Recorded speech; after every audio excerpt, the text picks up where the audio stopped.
साथ अतिया मुजीब रोजाना इस प्रोग्राम के जरिए बड़ी खबरों के साथ आपको रूबरू करवाते हैं और 10 बड़ी खबरों के साथ भी आपको तफसीलात फराहम करते हैं और कौन सी बड़ी खबरें रहने वाली उस हवाले से आपको बताएंगे। और हमारे साथ 5 खबरें रहने वाली है और कौन सी वो 5 खबरें रहेंगी उस हवाले से आपको जानकारी देंगे। पहली खबर, पुंछ के लसाना इलाके में ऑपरेशन जो है आज पूरे दिन जारी रहा। क्या कुछ अपडेट है वो भी आप तक पहुंचाने की पूरी कोशिश करेंगे। तो ये पहली खबर रहने वाली। इसके अलावा दूसरी खबर जो है, उम्मीद है कि रियासती दर्जा जल्द बहाल होगा।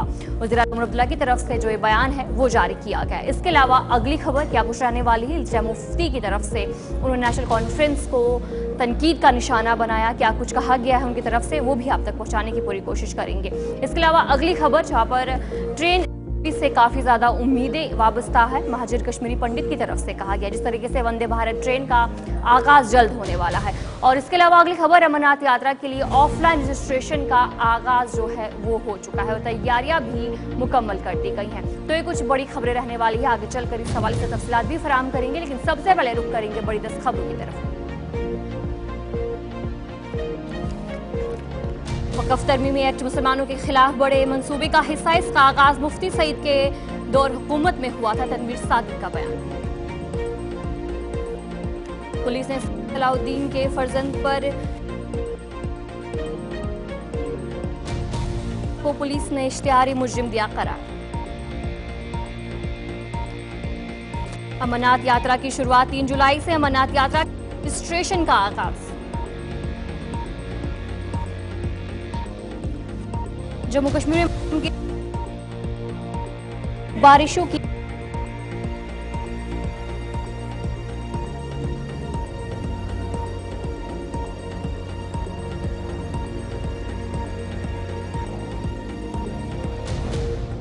मेहुल चोकसी को हिंदुस्तान लाने की तैयारी।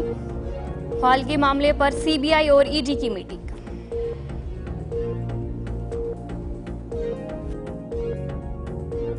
देने की कोशिश, स्टालिन का बड़ा कदम, आला सतही कमेटी की तश्कील। जिस अस्पताल में बच्चा चोरी हो उसका लाइसेंस फौरी तौर मंसूख किया जाए, सुप्रीम कोर्ट का फैसला।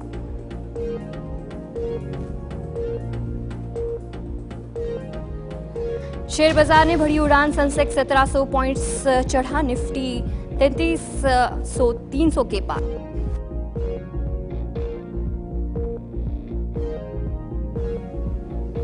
दिल्ली की गर्मी में शिद्दत, पारा 42 तक पहुंचने के आसार, 3 दिनों के लिए येलो अलर्ट।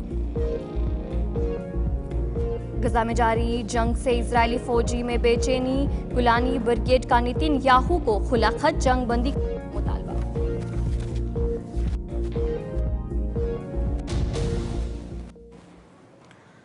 तो चलिए थी कुछ बड़ी 10 खबरें। अब दीगर खबरों की तरफ भी रुख करेंगे। शुरुआत करेंगे पुंछ में। आज दिन भर सर्च ऑपरेशन जारी रहा। पुंछ के लसाना इलाके में ऑपरेशन आज देखने को मिला। तलाशी ऑपरेशन को आज पूरे दिन मजीद सख्त कर दिया गया और इलाके में सिक्योरिटी फोर्सेस के एहलकारों को भी तैनात किया गया, जहां पर देर रात गए जो गोलियां चली थी, जिसके बाद बड़े पैमाने पर सर्च ऑपरेशन पुंछ के लसाना में देखने को मिला।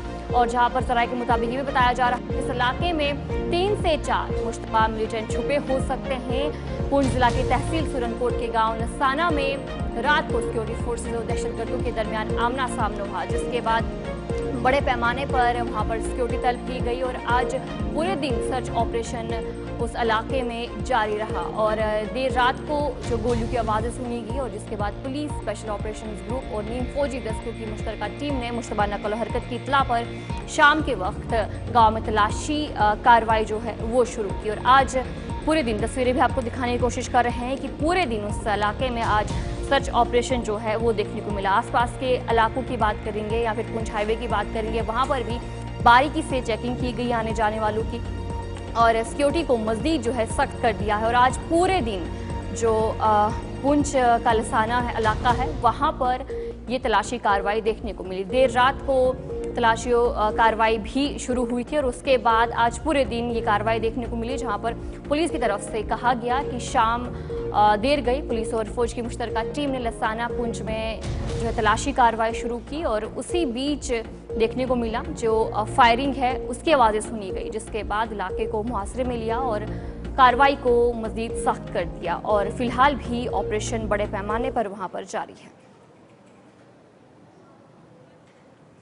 इसी पर हम जानकारी देंगे, हमारे साथ हमारे नुमाइंदे आकाश मलिक ज्वाइन कर चुके हैं। आकाश, बताएगा पर आज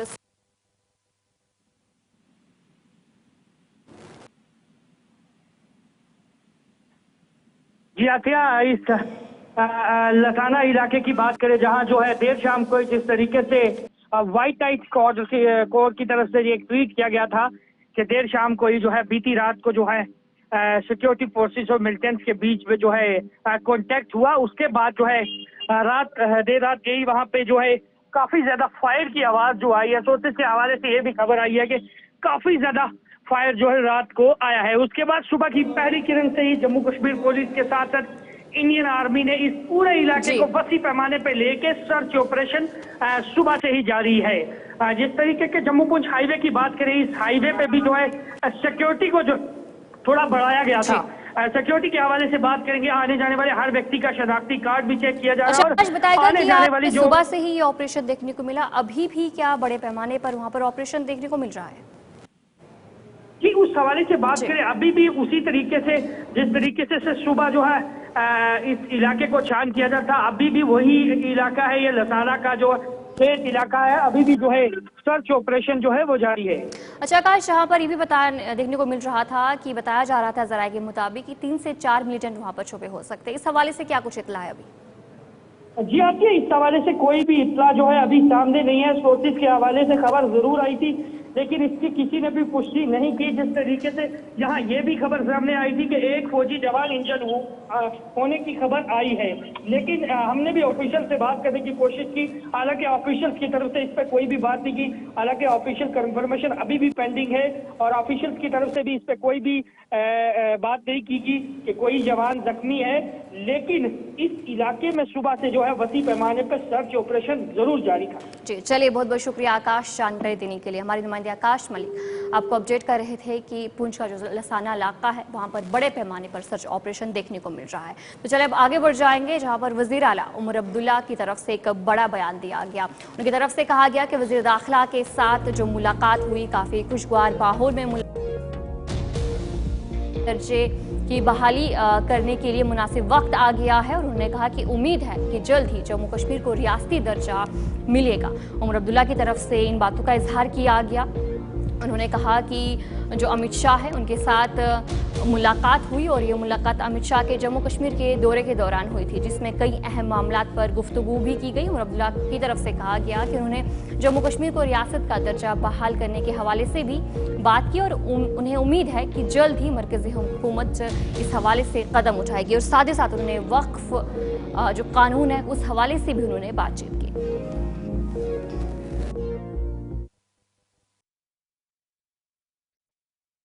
और मैं अभी भी उम्मीद लगाए बैठा हूँ। हमें तो लगता है कि मुनासिब वक्त आ गया है।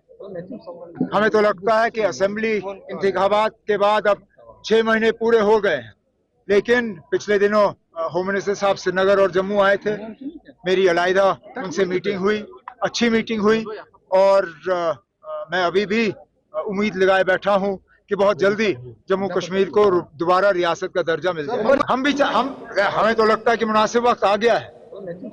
हमें तो लगता है कि तो वहीं पर दूसरी तरफ इल्तिजा मुफ्ती ने भी जो है बयान दिया, जहां पर उन्होंने नेशनल कॉन्फ्रेंस की शदीद तनकीद की। इल्तिजा मुफ्ती की तरफ से कहा गया कि एनसी के दौर में वक़फ़ इमला और नीलामी चंद मखसूस अफराद को ही दी जाती थी। इल्तिजा मुफ्ती की तरफ से जो इन बातों का इजहार किया गया, जहाँ पर उन्होंने साफ तौर पर कॉन्फ्रेंस पर जो तनकीद का निशाना है उन्होंने बनाया। उन्होंने कहा कि उमर सरकार वक़फ़ कानून के खिलाफ करारदाद पेश करने में नाकाम हुई है और उनकी तरफ से कहा गया कि नेशनल कॉन्फ्रेंस को वक़फ़ बिल के खिलाफ करारदाद ना लाने की वजाहत करनी चाहिए। इल्तिजा मुफ्ती की तरफ से जिन बातों का इजहार है वो किया गया। पीडीपी लीडर इल्तिजा मुफ्ती ने वक़फ़ बिल पर नेशनल कॉन्फ्रेंस को शदीद तनकीद का निशाना बनाते हुए कहा कि नेशनल कॉन्फ्रेंस नीलामी और औकाफ की जायदादें अपने लोगों को ही देती थी। उन्होंने कहा कि डॉक्टर फारूक अब्दुल्ला को बताना चाहिए कि जब 3 दिन असेंबली में जो हंगामा चल रहा था तो उनके बेटे वज़ीर आला उमर अब्दुल्ला उन दिनों कहाँ थे। उन्होंने इल्ज़ाम लगाया कि बीजेपी और नेशनल कॉन्फ्रेंस के दरमियान पहले ही जो बातचीत है वो हो चुकी है। उनकी तरफ से कहा गया कि 3 दिनों तक जो असेंबली चली वक्फ बिल के खिलाफ करारदादें जो है वो नेशनल कॉन्फ्रेंस ने नहीं लाई। उन्होंने कहा कि उस वक्त उमर अब्दुल्ला जो है टूलिप गार्डन में घूम रहे थे।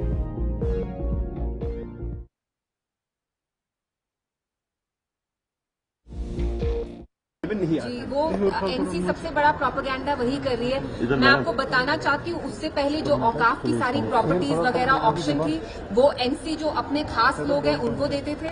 एंड ये बिल्कुल प्रोपेगेंडा कर रहे हैं। जो वक्फ का कह रहे हैं वो अमेंडमेंट बहुत पहले हो चुका था, वो मुफ्ती साहब ने नहीं किया था। एंड फारूक साहब आज की डेट का बताएं, आज की डेट में उनके जो बेटे हैं वो चीफ मिनिस्टर हैं, उनके 50 एमएलए हैं। कर्नाटका ने, वेस्ट बंगाल ने, तमिलनाडु ने वक्फ के अगेंस्ट रेजोल्यूशन लाने का डिसाइड किया। तमिलनाडु ने ऑलरेडी लाया। हमारे चीफ मिनिस्टर क्या कर रहे थे, 3 दिन जो असेंबली के हुए वक्फ के अगेंस्ट रेजोल्यूशन ही लाया। टूलिप गार्डन में वो रिजू जी के साथ टहल रहे थे। तो ये क्या इनकी ऑलरेडी एक अंडरस्टैंडिंग है बीजेपी के साथ कि हम वक्फ के बारे में यहाँ बात नहीं करेंगे, इसके अगेंस्ट कोई रेजोल्यूशन ही लाएंगे। तो फारूक साहब शुड टेल अस कि उनकी पार्टी ने वक्फ जो बिल आया है उसके अगेंस्ट रेजोल्यूशन क्यों नहीं लाया असेंबली में।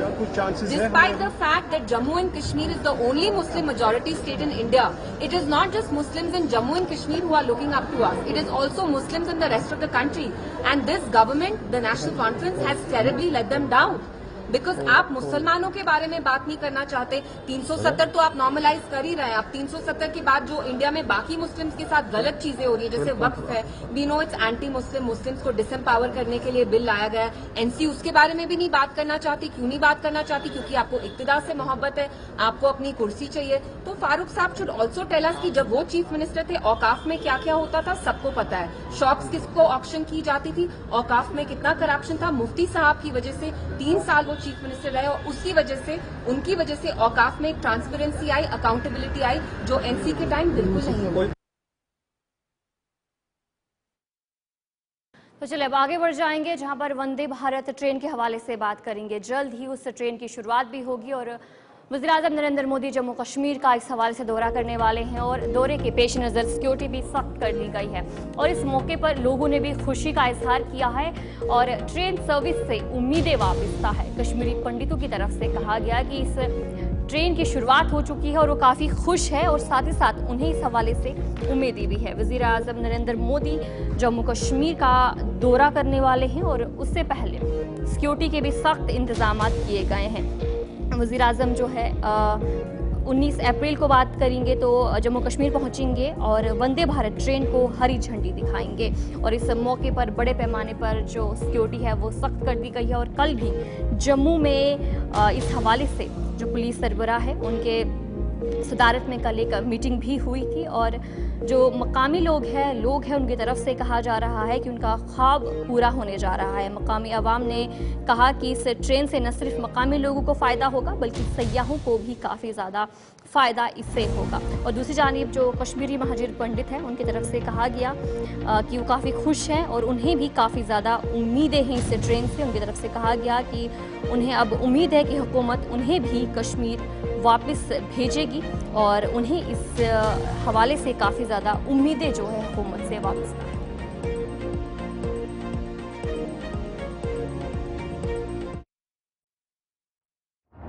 खुशी तो बहुत है और बहुत अच्छी बात है। ज्यादा लोग कश्मीर जा पाएंगे और ज्यादा वहाँ पर ये आएगा और हो सकता है कि उसके बाद हम लोग भी वहाँ पर वापस, हम लोगों को भी ले जाया जाए और हम लोग फिर वापस अपने देश में सेटल हो अपनी जगह पे। और बहुत अच्छा लग रहा है, देश तरक्की कर रहा है, उसके साथ हमारी स्टेट तरक्की कर रही है तो नेचुरली खुशी की बात है और अच्छा भी लग रहा है, बहुत अच्छा लग रहा है।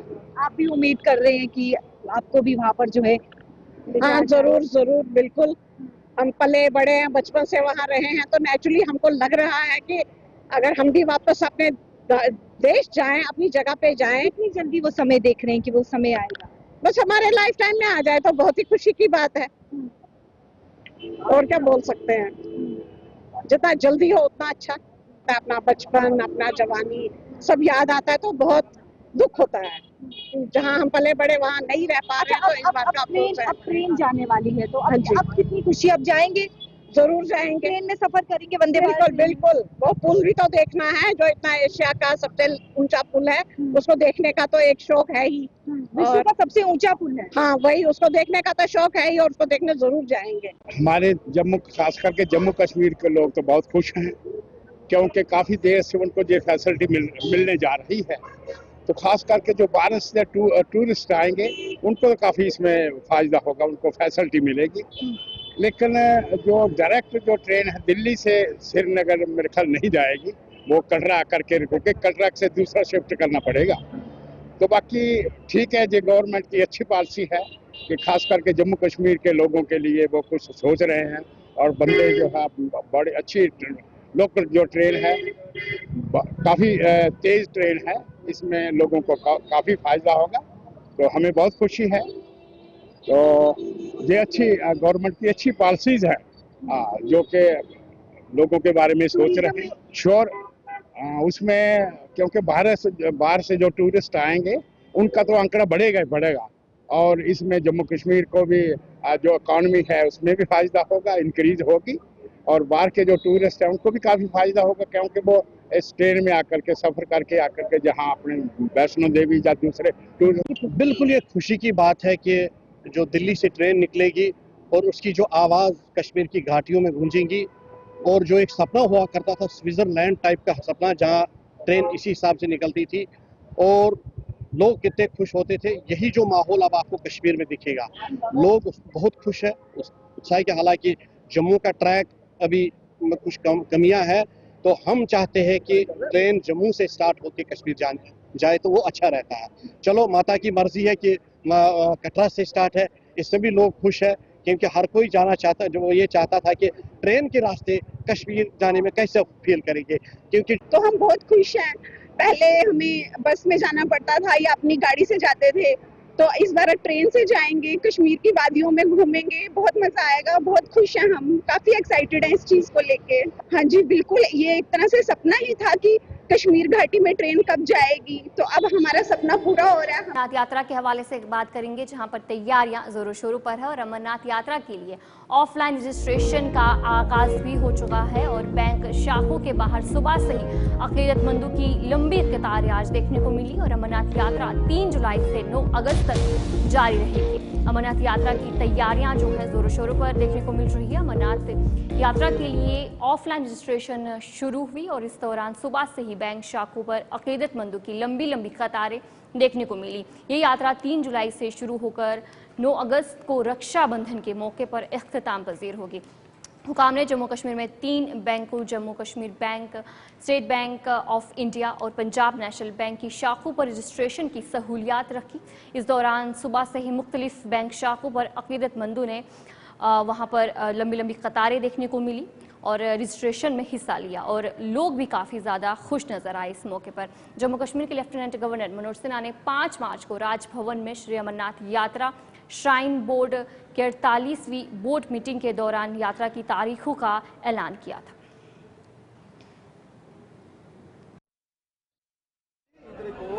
अमरनाथ यात्रा 3 जुलाई से ही शुरुआत होने वाली है और 9 अगस्त को इसका समापन होगा। करीबन 41 डेज तक ये अमरनाथ यात्रा चलेगी, जहाँ पे आम जनता बाबा बर्फानी के दर्शन करेंगे और इस समय रजिस्ट्रेशन, ऑफलाइन रजिस्ट्रेशन प्रोसेस भी बैंकों में जो है वो बैंक की शाखाओं में शुरू हो गया। जम्मू कश्मीर में करीबन 3 बैंक की शाखाएं हैं, Jammu Kashmir bank, state bank और साथ ही साथ पंजाब नेशनल बैंक, जहाँ पर इस समय रजिस्ट्रेशन प्रोसेस की शुरुआत हो चुकी है। और इस समय आप देख सकते हैं भीड़ अमरनाथ यात्रा के यात्रियों की समय जो है वो देखने को मिल रही है। यात्री इस समय रजिस्ट्रेशन यानी पंजीकरण करवाने बैंकों की शाखाओं में पहुंच रही है और एक जोश भी जो है वो नजर आ रहा है, जहां पर आप देख सकते हैं जिस प्रकार से यहाँ पर जो है वो बम बम बोले के जयकारे लगाते हुए जो है वो रजिस्ट्रेशन प्रोसेस यानी पंजीकरण जो है वो करवाते हुए नजर आ रहे हैं। बातचीत करेंगे, मैम कितने उत्साहित है, कब से प्लान कर रहे थे कि बाबा बर्फानी के दर्शन करने हैं और आखिरकार अमरनाथ यात्रा की शुरुआत जो है अब जो है वो होने वाला है, किस तरीके की? बहुत अच्छा लग रहा है कि हम बाबा बर्फानी जा रहे हैं। मैं